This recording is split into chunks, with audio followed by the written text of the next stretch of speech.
Hello friends, Radhe Radhe. कैसे हैं आप सब। आज हम बात करेंगे शारदीय नवरात्रों के बारे में। शारदीय नवरात्रि क्योंकि जो शुरू हो चुके हैं ना, उसका शुभ मुहूर्त कल से शुरू है। शारदीय नवरात्रि की सबको शुभकामनाएं। और शारदीय नवरात्रि का हिंदू धर्म में बहुत महत्व है। अश्विन महीने के शुक्ल पक्ष की प्रतिपदा के दिन से ये नवरात्र आरंभ होता है और दशहरे के साथ इस उत्सव का समापन होता है। तो इस पर्व की जो माता दुर्गा की आराधना के लिए शुभ माना जाता है। इस साल शारदीय नवरात्र 22 सितंबर से शुरू हो रहे हैं और 2 अक्टूबर को दशहरे के साथ खत्म होंगे, समापन होगा। चारों तरफ जो नवरात्र दुर्गा पूजा की धूम और भक्तों ने माता के आगमन की तैयारियां शुरू कर दी हैं। आई होप कि आप भी तैयारियां कर रहे होंगे। इस साल माता का आगमन हाथी पर हो रहा है और बहुत शुभ माना जाता है। उससे आपके जो जीवन में बहुत सकारात्मक बदलाव आ सकते हैं। अगर आप माँ दुर्गा के विभिन्न रूपों के आगमन की तैयारी कर रहे हैं तो शारदीय नवरात्र का उपवास करती हैं, उसके लिए शुभ मुहूर्त, माता के विभिन्न स्वरूपों के अलग अलग रंग और भोग के बारे में जानकारी, यानी कि माता को किस तरह आपने प्रसन्न करके भेजना है इस पर, ताकि वो आपकी सुख समृद्धि करे।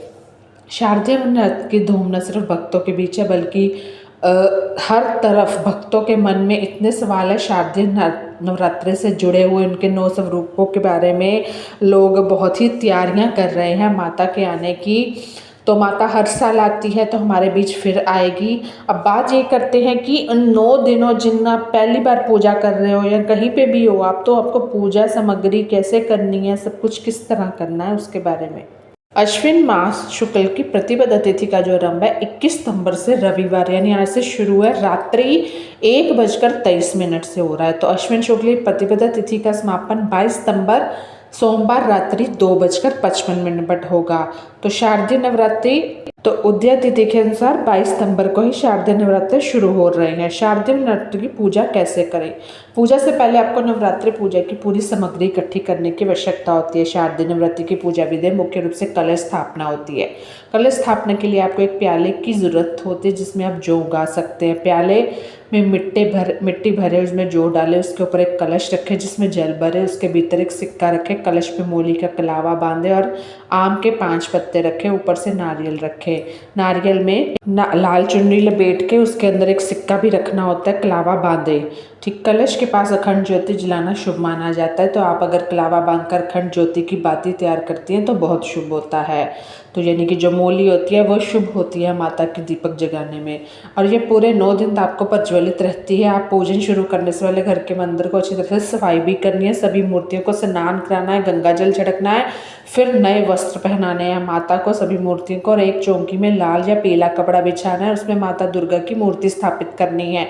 माता दुर्गा को नए वस्त्रों से सज्जित करें। पूजा करते समय माता को चुनरी उड़ाए, लाल सिंदूर लगाए। पूजा के सबसे प्रमुख है दुर्गा सप्तशती का पाठ करना। माता को आपको श्रृंगार का सामान चढ़ाना है, घी, धूप, बत्ती सब आपको अपने पास रखनी है, सब कुछ नया होना चाहिए। और जो भी आपने सामग्री शुरू करनी है, कल से पूजा करनी है तो कल ही करें, आज सिर्फ साफ सफाई कर लें अच्छे से और सामग्री ले आए। नवरात्र के 9 दिन में आपको नियमित रूप से पूजा दुर्गा सप्तशती का पाठ करना है। आप चाहे तो दुर्गा अगर नहीं किसी से होता तो जोत ला के दुर्गा चालीसा पढ़ सके। कलश नहीं कई लोग रखते, जो नहीं बेचते, लेकिन पूजा जरूर करें। पूजन के बाद माता की आरती जरूर करें। यदि आप पूजन के समय दुर्गा चालीसा का पाठ कर रहे हैं तो आपके जीवन में सारे सकारात्मक लाभ आते हैं। आरती के बाद 9 स्वरूपों को अलग अलग दिन अलग भोग अर्पित करना है। नियमित पूजन में माता दुर्गा को लौंग का झोड़ा चढ़ाना ही चढ़ाना है। अब बात करते हैं माता का स्वरूप शुभ रंग। जो पहला शैलपुत्री को सफ़ेद रंग, दूसरा है मंगलवार माँ ब्रह्मचारिणी लाल रंग, मतलब कि आपको इस तरह रंग पहनाने हैं माता को।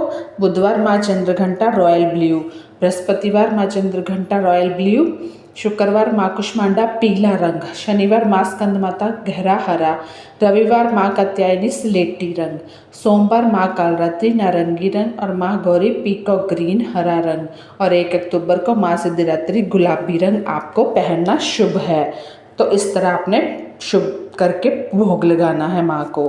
आप खुद भी धारण कर सकती हैं, माता को भी धारण करवाएं। माता का स्वरूप क्या भोग लगाएं। माँ शैलपुत्री को पहले दिन आपको माता को घी का भोग लगाना है। माँ ब्रह्मचारिणी को भोजन में भोग में आपको रात्रि के दूसरे दिन माता को चीनी का भोग लगाएं और चंद्रघंटा माँ को भोग में नवरात्रि के तीसरे दिन माता को खीर का भोग लगाएं।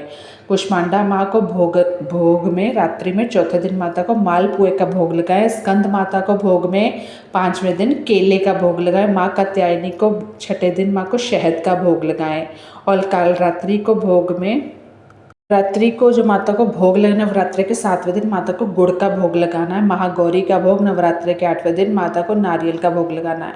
माँ सिद्धिदात्री का भोग नवरात्रि के 9वें दिन माता को सफ़ेद तिल का भोग लगाएं। बाकी जो आप उनको प्रिय वस्तुएं उनकी भोग ज़रूर लगाएं। अब है माता के बीज मंत्र। प्रथम शैलपुत्री का है ओम ऐं ह्रीं क्लीं शैलपुत्राय नमः। दूसरा है ब्रह्मचारिणी पूजा, ओम ऐं ह्रीं क्लीं ब्रह्मचार्य नमः। तीसरी चंद्रघंटा माँ का बीज मंत्र है ओम ऐं ह्रीं क्लीं चंद्रघंटाय नमः। और चौथा कुष्मांडा का है ओम ऐं ह्रीं क्लीं कुष्मांडाय नमः। स्कंद माता का है ओम ऐं ह्रीं क्लीं स्कंद माताय नमः। छठा कात्यायनी माता का है ओम ऐं ह्रीं क्लीं कात्यायनी नमः। सतवां कालरात्रि पूजा। छठा जो कात्यायनी पूजा का है उनका है ओम ऐं क्लीं कात्याय नमः। सतमा कालरात्रि का है ओम ऐं ह्रीं कले कालरात्रि नमः। कले कालरात्रि नमः। अष्टम महागौरी का ओम ऐं ह्रीं क्लीं महागौराय नमः। नवम सिद्धिदात्री का है ओम ऐं ह्रीं क्लीं सिद्धिदात्री नमः। इस तरह ये माता के बीज मंत्र हैं। बीज मंत्र आपको साथ बोलने हैं, साथ में दुर्गा सप्तशती पढ़ना है।